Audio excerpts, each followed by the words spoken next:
And share my screen.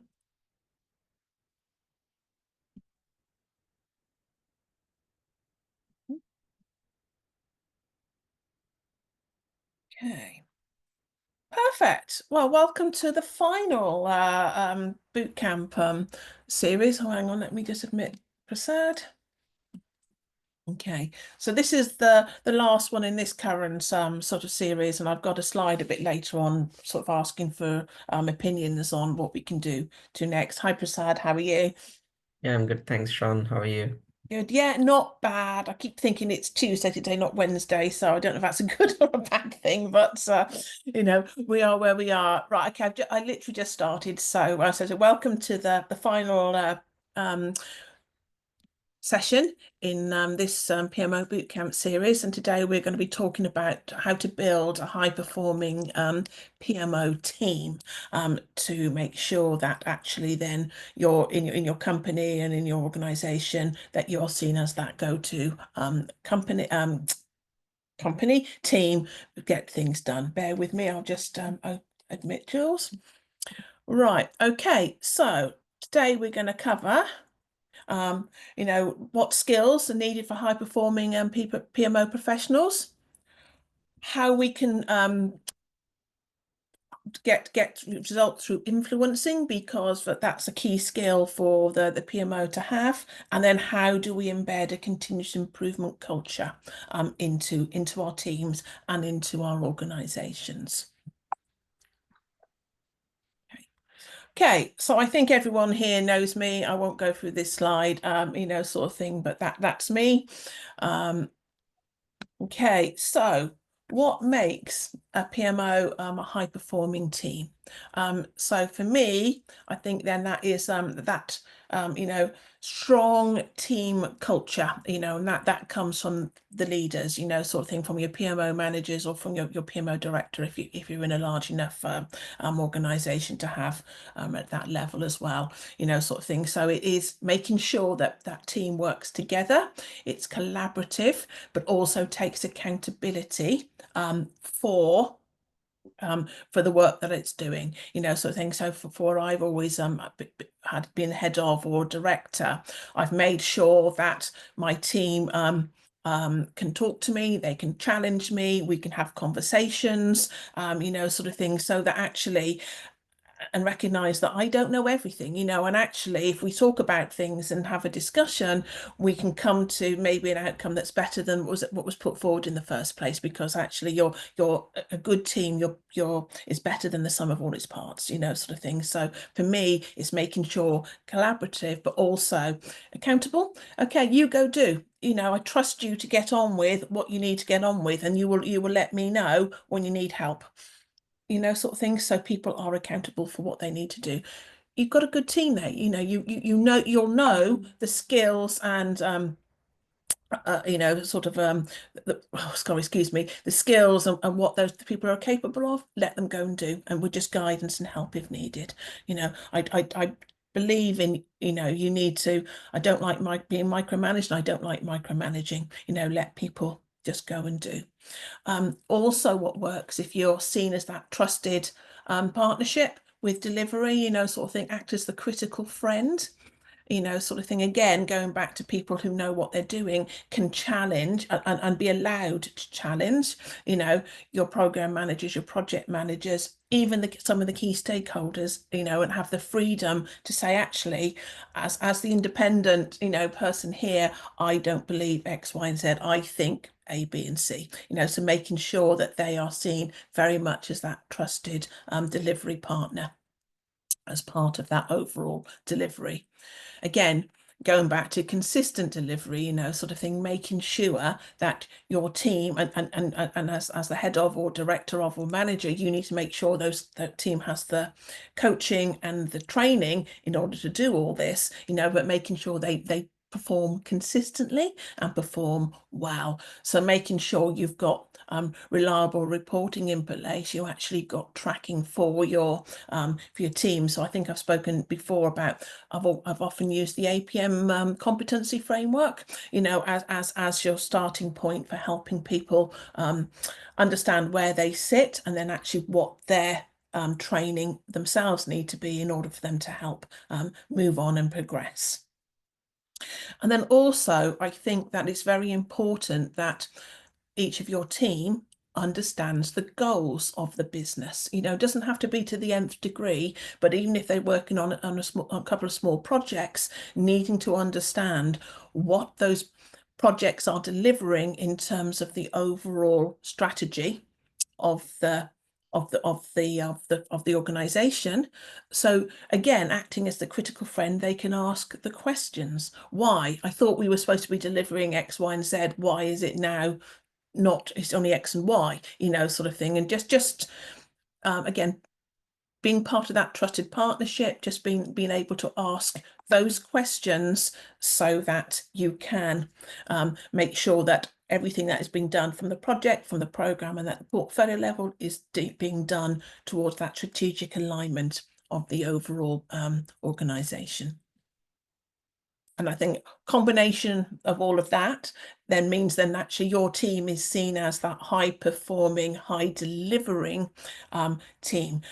We're taking for granted that they've got the skill sets, or if they haven't, you've put something into place in order for them to get that. And a part of that is actually to give them challenging pieces of work, you know, to learn from, but obviously with your guidance and your help and your support going forward. You know, so again, from a core competency perspective, you know, I've written down project governance here, but that's related to program and portfolio governance. So understanding the life cycles that you have in your particular organization and what is needed at each particular point. Being cognizant and helping drive and create those delivery frameworks that any change needs to be put through. So you identify, you mitigate, you monitor your timelines, your risks, your costs, your benefits, you know, all the KPIs, your change management activities, you know, making sure that you know what needs to be done and what has been agreed to be done for that particular piece of work. Data-driven reporting, making sure that the data is objective and actually the analytics that's being done on it is the right thing. You know, we're actually interpreting the data in the right way. And I think we spoke about last week, actually, tools are becoming much more important, you know, sort of in not just in PMO, but in organizations in general, but also within project delivery, to making sure that you've got the right tools and you know how to use them, and you can actually advise other people on how to use them in the correct way. You know, so all that sort of builds up the core competencies of your PMO. You know, we take for granted that, you know, that they'll know risks, they'll know issues, they'll know change management, they'll know milestones and things like that, you know, sort of thing. And actually it's all part of that delivery framework, can help you start to be seen as the experts in this particular area. Again, I think going back to making sure then from your high performing team is future proofed, you know, sort of obviously what I've always done is try to look down the line, what's coming, you know, what new trends are coming down the line, you know, what do we need to actually look into? And it's a question of not looking at every shiny, you know, sort of thing, but trying to understand what it is we could use within the business. Actually, that piece of you know, functionality, that thing could help us, or actually we're not right in at this moment in time ready for it, but we'll keep a watching brief, and maybe in a year's time it's something we as a team could want to adopt. So it goes back to that business acumen about understanding your organizational drivers, you know, sort of thing. So understanding what it is where your organization needs to go, and then working through from a PMO perspective, what is it do I need to have in place in order to help support those future aspirations. Talk about change management, and again, I think I've mentioned somewhere before that Gartner has said we are now changing into a project environment rather than an operations environment. So companies are becoming more project driven. So actually that means there's going to be more change being implemented into organizations for the customers, but also for the internal people within the organization. And therefore, and transformation is the buzzword at the moment, has been for the last few years. How do we help and support people going through change?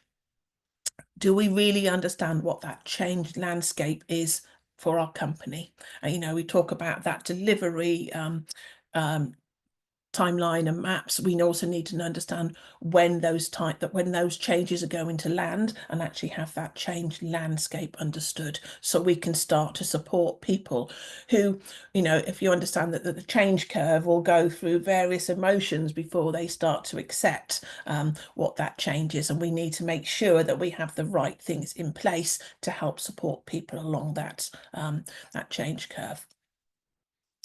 Talk an awful lot about agile, and agile is here to stay. But again, when we've spoken about agile, seems to be different things for different people, sort of thing. But it's understanding what agile means in your particular organization, but it also means we can't stand still. We need to keep improving, and we need to be able to adapt to new ways of working, new ways of thinking, and actually thinking, right, okay, what does that mean for PMO?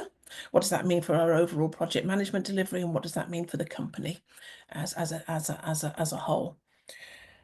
And also what's coming, what I think is coming to the fore at the moment is storytelling, sort of thing, and actually using the data to tell the story that the data is something to help you with your reporting, helping you with your early warning signals, helping you with actually getting messaging across to your key stakeholders around the data. And I think I've mentioned before again where I used to work, when one of my directors said to me, we don't argue about the data anymore. He said, because at the boardrooms, we used to challenge the data. I don't believe that. Go away and get me the right information. If you get the information right, you can then take away some of the noise, and you can then have the proper discussions with the data that is trusted. And with storytelling, that can help that bring that data to life. Okay, so part of that being that sort of empowering and team, high performing team, is you need to understand that this is through influence now. You need to work through influence, because we don't have direct management of stakeholders. We need to influence, so we need to understand who our stakeholders are, and need to understand for your stakeholder maps and stakeholder profiles. For the PMO, something not necessarily for change piece of work, but you need to do from a PMO perspective. You need to understand who your key stakeholders are, and then actually understanding who's got influence, who do you need to spend more time with, who can maybe only needs once a month or once every 2 months updating, is what we're trying to do going to have a positive or negative impact on them, sort of thing. So it's understanding your stakeholder environment and actually working out how you're going to manage those particular stakeholders. There'll be some that you will need to, engage with quite regularly and update and actually take direction from. There'll be others who you will just be informing. So, you can create your RACI and start to understand then from each of your stakeholders how you're going to communicate to them. Again, from that, you can start to understand the motivations of people, sort of thing for your PMO, because sometimes it can be seen, oh, who have you got to, who are you? Why are you interfering in my business, sort of thing. Yes. And unfortunately, I mean, that still happens, even as part of your communication. So part of your communication, will be then to help them understand the benefit that you bring. So you need to understand their motivations in terms of in relation to the PMO. And then once you know all that, you can start to tailor your communications, right message, right format, and then in the right timescales to help your influencing ability across the organization, but also to help sell your wins, the benefits that you deliver to that organization, and maybe more specifically to that particular stakeholder. You can get them on side. And again, where I've worked before, I had a very purely because of the way the money sat and things like that. So all the money for change sat in a different directorate, and the change that she wanted to do in her directorate, she had to apply to another directorates to get the money. And her response was, why are you, how are you telling me how to spend my money? So I had to spend quite a bit of time with her to work through what the benefits could be for her, so that she could see, if we put a change board together for her area, she could see how everything was progressing. She could see where the benefits were, and she could see that she was delivering the right things. And actually, it took us a little bit of time, so it took us about 6 months to get her on side, but just by, and not putting the whole governance in, just putting simple steps in so you could see the benefits. And then she turned around and said, you know what, I want the same thing for my operational side of things. So we actually did so where we had a change board for her directorate, it became an operating board, of which the change element was part of it, because she could start to see some of the benefits, and she said, actually, I could benefit with that for across the whole piece. So, job done. But it never stands still. You've got to keep improving. You've still got to add more value. Okay, so again, going back to that, building the influence and beyond the direct authority, we need to have that trust and credibility, and that is where you're delivering on what you say you're going to be doing. You are consistent, and you're consistently good.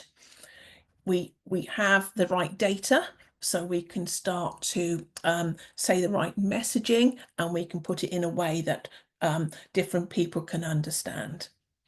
And then obviously overall, what we're trying to do is making sure that we're doing the right things, but we're doing the right things for the business, sort of thing. So actually everything that we do is in means of achieving the business objectives as well. So you can see it all sort of a whole environment that works together, where he's delivering consistent results to the right people to help make sure that the business is moving in the right direction. And where it isn't, you call it out, and not be afraid to call it out, because actually you'll have the data to back you up.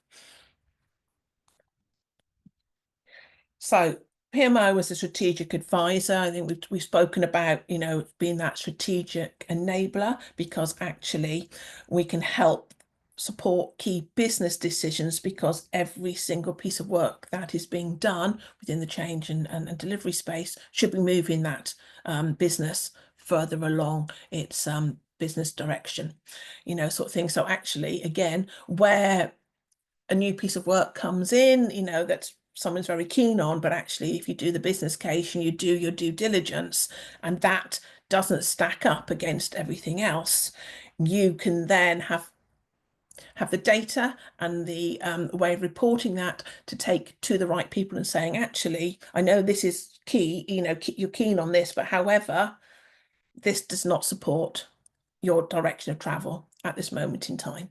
Now, it might very well be as a discussion, they decide they're going to do it anyway, but at least they've got that discussion and making that decision in knowledge rather than in ignorance. Again, we can help offer insights, looking at, you've got your processes and you've got your data collation and your data assurance all into place. We can use that data as early warning signals, as ways of showing where we actually are against where we should be, on a month by month basis, and help start to draw out recommendations and options for the exec when things maybe not going to plan. Again, we can help make everyone's life easier by looking at how we can streamline all our processes. I imagine we've all been in places where we have to jump through so many hoops, just to get a yay or a nay, or £5 extra, sort of thing. So it's understanding where we can add the value to help the business move on, and again, maybe having to go into bat and argue things, but arguing for the right reasons. So it's actually saying, actually, by doing this, we can save this much time or this much money, or actually me in my PMO capacity, I've got the authority to change this. We're going to change this because this is a much more streamlined and much more productive way of doing things. And then for me, again, importantly, the PMO needs to be seen as that independent assurance, acting as your critical friend, making sure that you have that early warning signals in place so that you can start to call things out. Not when it happens, sort of thing, but if you got to get it right 2 or 3 months beforehand, so things can be done beforehand. Now, we all know things can happen overnight and and crisis hits, and you have to deal with that. But I'm not talking about that, because that will happen. That's just life, and your supply goes bust or whatever. You can't mitigate for that, but there are things you will be able to identify up front, and you can start to mitigate ahead of time. And as I said, if you put them early warning signals in, you can start to at least raise the awareness of potentials, so that things can be put into place to help stop doing that again. That will lead back into your consistent results, into the trust, and into the overall seen as that trusted delivery partner. Okay, and then what I've always done again is always, as PMOs, we can't stand still. The world doesn't stand still, sort of thing. As I say, new tools come along, new ways of working, new ways of doing things always comes in. We, as PMOs, always need to be continuously improving.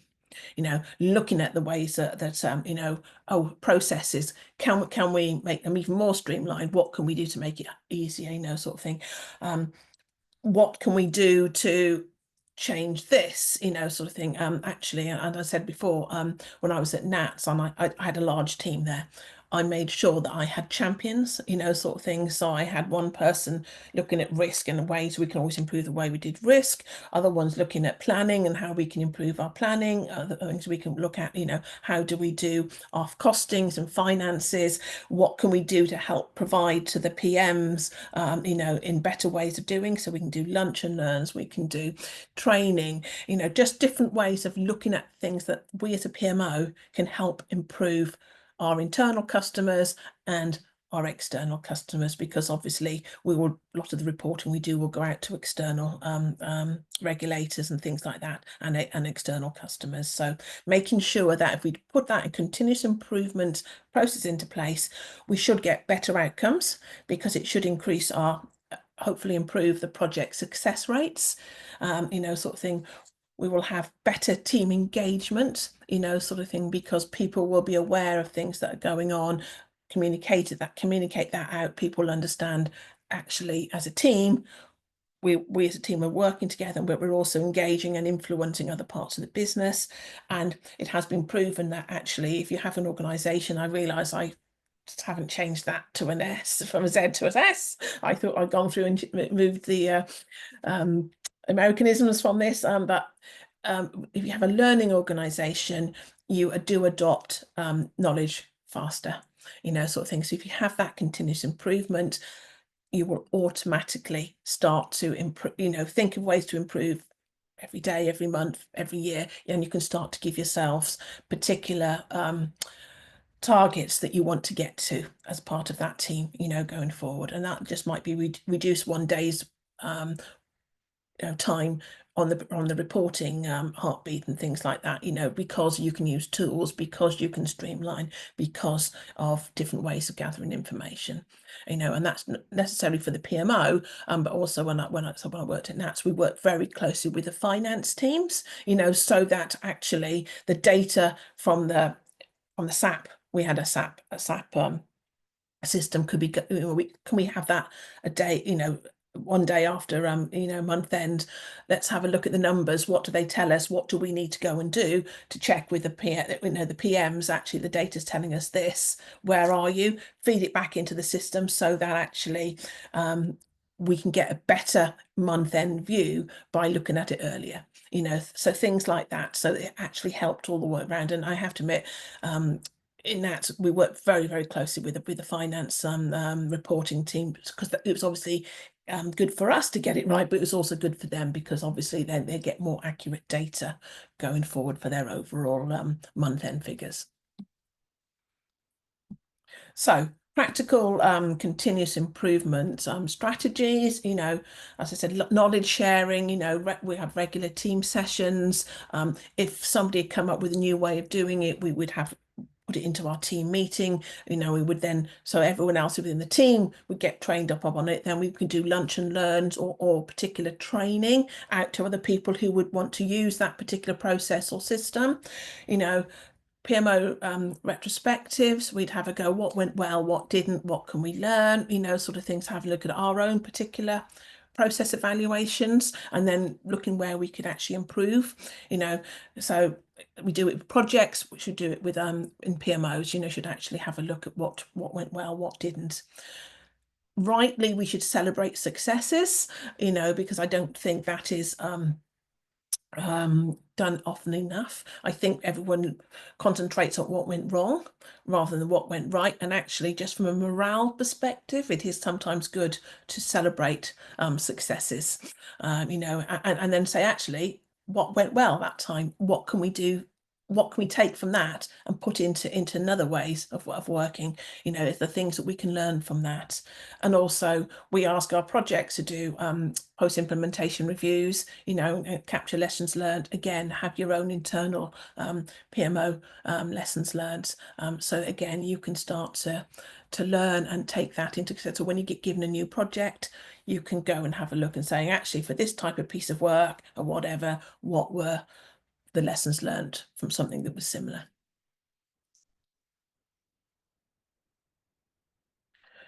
Okay, and then if you want a high performing team, in my particular view, you need to empower the team.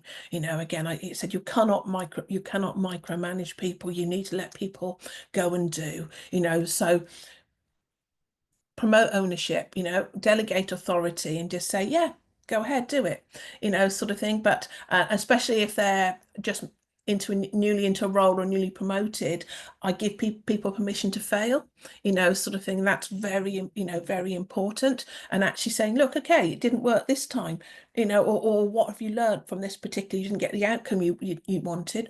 What would you do differently, and there's no comeback. People have to have permission to fail.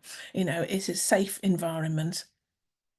A meeting with a key stakeholder didn't go as well as you'd like it to. Okay, fine. What do we do? What do we do better next time? What different? So it's making sure that people have that safe environment. They can delegate authority, but they will not be penalised, for it going completely wrong. Because again, how are people going to learn? I've learned most of my learnings have come from things I've done wrong, because you'll never do that again. And it's a harsh lesson. I mean, we're humans, we're people. We're going to make mistakes. Everyone is, sort of thing. So therefore, you need to have the culture and around people that say, yeah, you're going to make mistakes. Just learn from them and move on. Again, encourage reflection, sort of thing. Again, have peers, sort of thing where you can learn from peers. You can have peer reviews and things like that, because we can all learn from different people, different ways. Different people have different ways of doing things, but actually, as a collective, we should have it should be more than the sum of the parts. And actually, my way of doing something and somebody else's way of doing something might be completely different, but actually, oh, in that particular instance, I could have done that better, sort of thing. So for me, time for reflection, time for, especially if you have away days and things like that, that's where you can start to, look at process and things, but also our behaviors. Right, what we as a team, what can we do, to be more effective and, and better going forward. And also key for me is working with feedback, sort of thing. And some of it, I have to accept that some of it could be criticism, but it needs to be done in a way that it's not, it's good criticism, and I can't, word has escaped me now what how we call that, but accept feedback, welcome it, and actually discuss it.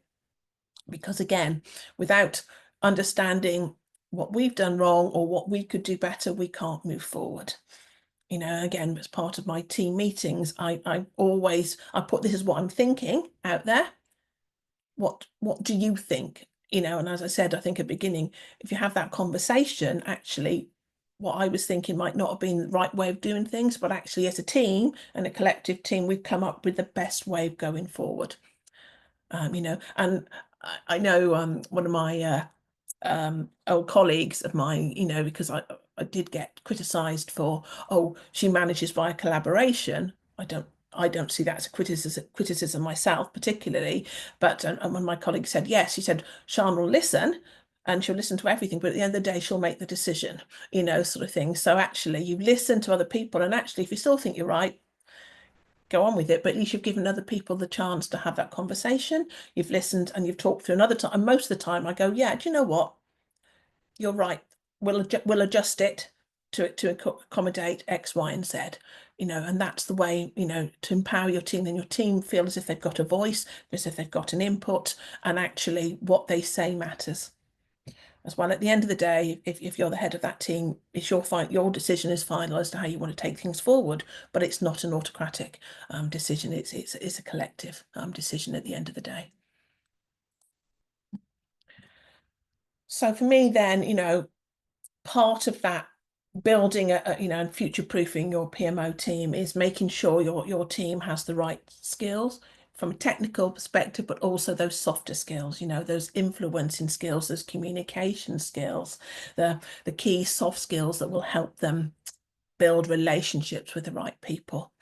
You know, we talk about influence, you know, sort of thing, because again, the PMO doesn't have a direct say unless you were directing PMO and the PMs. You have to influence people to come around to your way of thinking, you know, sort of making sure that you understand your stakeholders, you know, and then how you're going to communicate and how you're going to influence and what is those messaging that you are going to talk to about those with those key stakeholders, and then making sure that you have that continuous improvement culture, you know, so you're learning continuously, you know, and I've written down improve every day, but you know, set yourself learning targets, you know, sort of thing, you know, 1 month, 3 months, 6 months down the line, I would like to have this new skill, or I've got better at such and such.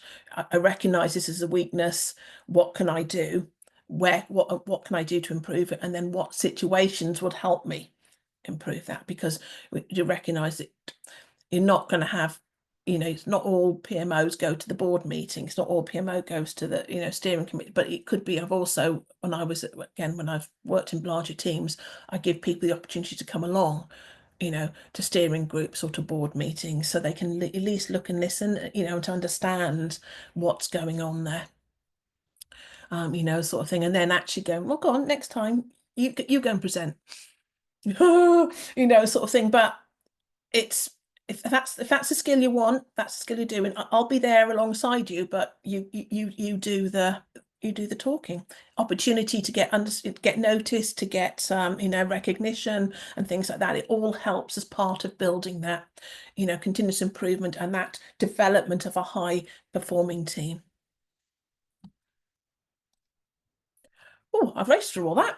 Okay, so give you an opportunity of on any questions or any thoughts on what you want to do for future sessions. I'm thinking going forward, and you know, and again, collaboration here.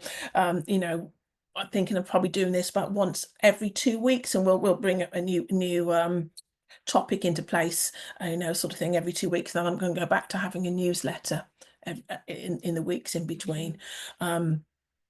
So I would like to hear from you guys as to what value you've got from these sessions so far, and then what you'd like to see going forward.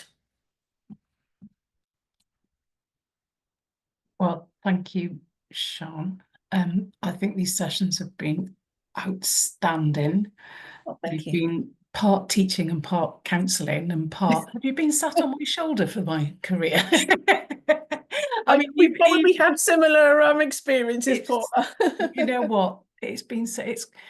The learning has been fantastic, and if I'm going to be very, very open and honest with the group, you've actually my passion has never gone away, but you've fired it up even more. Oh, You know, you've put this in a place where I don't know, people sort of come down heavy on the PMO, and you know, I've done it in my career. I do not want to be a program project manager. I've been very, very lucky as you head of, director of, and you know, you carry a lot on your shoulders, you know, both for the company and the team.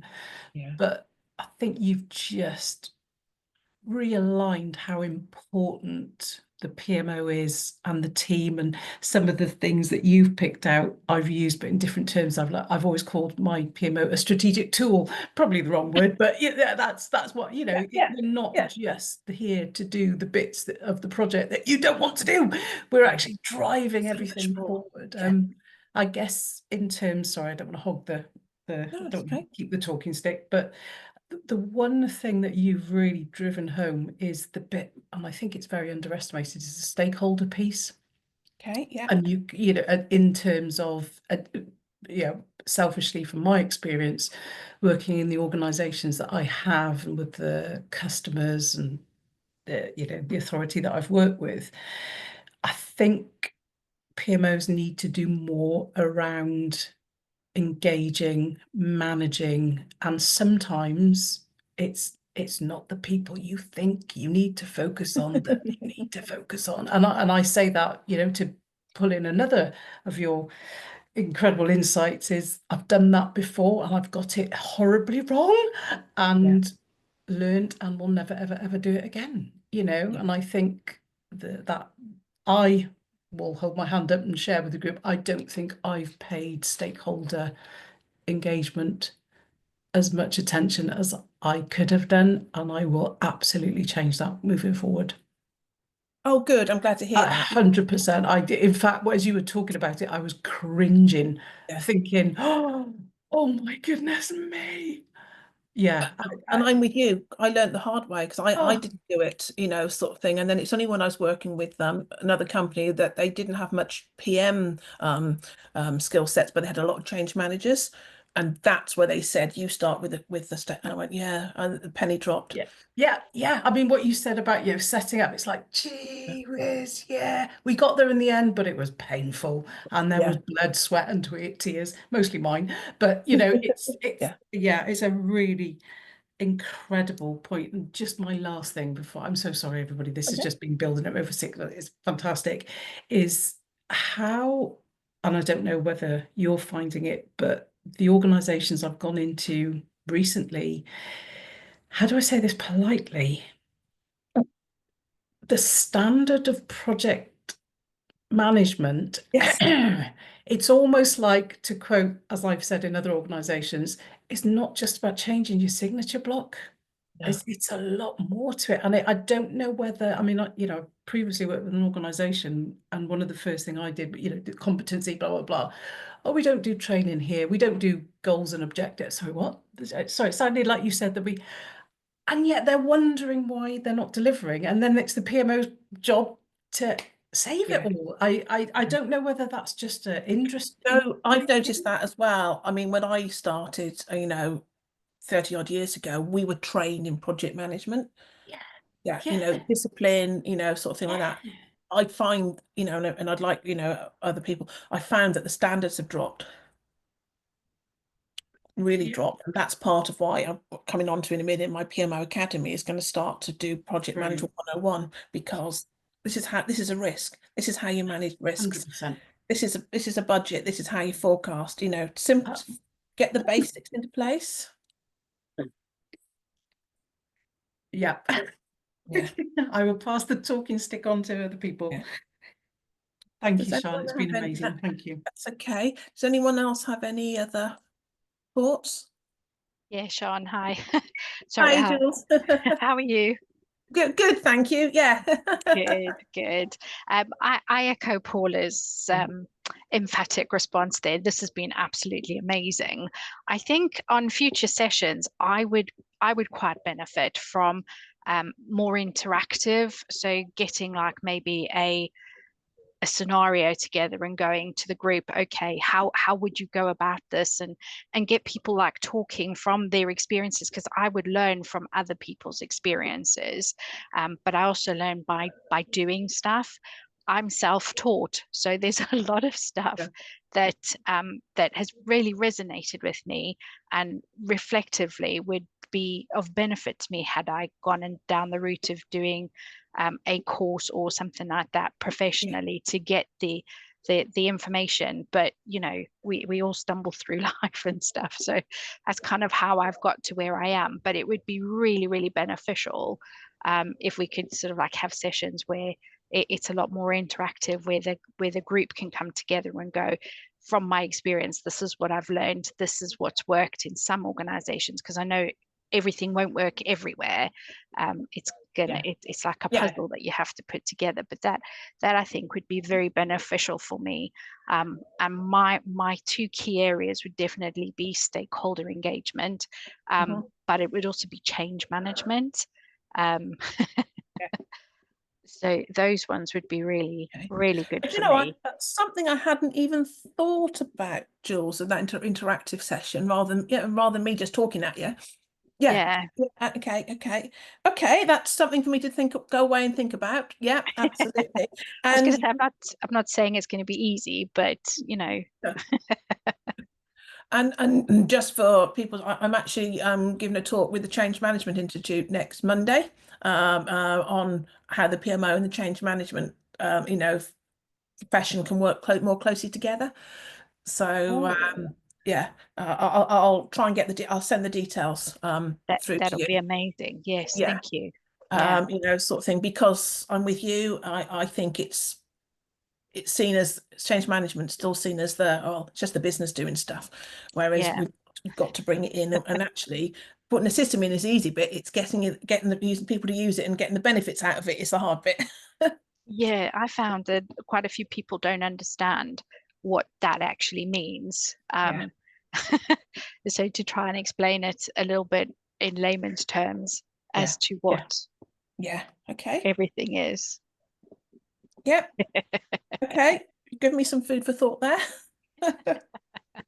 But overall, this has been really, really beneficial for me. So I'm looking forward to your newsletter too. That will be amazing. Pressure then. Any other thoughts I can take? Thanks a lot, Sean. I think in the last few weeks you have covered a lot, and I think I have worked in so many of those areas in my past experience, and I think it's very rare to see in any organization like having everything that you have told. Like, most of the organizations, they have like parts of what you have covered, but not everything. So maybe it's in my future assignments, like maybe I'll look forward to interact with the senior management to put in the missing parts, and which will add more value to the organization and the PMO space. It all depends on number of people you've got and things like that. You can't do everything. You have to work out what gives you the most benefit, for your team size and things like that, and actually what is best. Or you go and argue for more money and for more resources, and say, actually, if you give me this, I can deliver this, and then it's that business case. It's whether the company is prepared to invest, sort of thing. But because actually, otherwise, if you try to do everything, you never get anything done. You have to concentrate on what gives you the biggest bang for your buck for whatever setup you've got. And for me, my recommendation was get the basics in, and then you can start to build. Because without the basics, you don't have a foundation.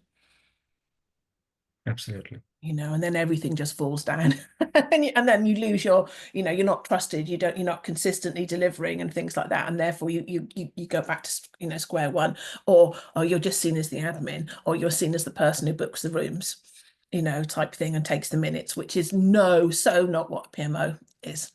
But that's a lot of people's perceptions. you know. So good, excellent. I'm glad you've. I hope. Thank you for the feedback. That's been really good. We will be sending out a feedback form tomorrow, asking for feedback and for testimonials, and if we can use that as part of going forward. Also, I'm glad you found this of value, because obviously I'm setting up my company. So now comes the sell bit, you know, sort of thing. So please. Don't take it for granted, you know. So I am offering for people who've done this course, you know, these boot camp sessions, you know, sort of thing. There's a free one-to-one coaching session with me. If you want to just drop me a thing on LinkedIn, we can set that up. I am, as I said, starting to create the academy. It's not there yet, and I'm away now on training and then holiday for a few weeks, so we probably won't start anything until the 20. I'm back on the 18th of May, is it? 12th, 19th of May, something like that. So I want to spend that week getting the PMO Academy up, and sort of we're trying to launch probably towards the back end of May. So what it will be is, well, you know, what I've talked about, we're going to have Project Management 101, you know, things like that. I'm going to have online courses, which I've got to record, but that's why I want to not launch it straight away, because I've got to do some courses. But we will add content to it every week, and then we'll add sessions. You can have we'll have weekly sessions with myself and with different experts. I've got people who can, for planners, accountants and things like that, can come in and have conversations with yourselves. So if you need to ask any questions, I also run certified courses. So I work with the PMO Global Institute, which is the only global PMO certified certification in the world at the moment. Because if you think about it, you know, you've got Prince, you've got P3O, you've got MOP. They're all for project managers, you know, and MSP are all for project managers. There aren't any certified courses for PMO. So we do two courses. We do a CA PMO, which is the hang on, bear with me, which is your starting point. So for people, not for people like you, but for people who don't really know what PMO is, and it's an 8-hour course on what the PMO fundamentals are. And then we do another course, which is CBPMO, which is for people who've been you know, in the industry for a little while, and it goes through, it's 21 hours of how you go about setting up a PMO for success, you know, sort of thing. Go through this framework, but and then actually, how do you want to put everything into place in order so you can have a successful PMO. So I teach both of those courses as well. So let me go back to, where am I? Yeah, here, you know, sort of thing. So I'm trying to put some bundles together for people who want to, you know, to do everything. So for everyone who's attended these, you get £300 off anyway if you want to do one of those courses. I'm not saying you have to, I'm saying if you want to. And if you want to bundle them all up, we can do a CAPMO, CBPMO, and a 1 year's academy membership, saving yourself 576 plus an extra £300 off.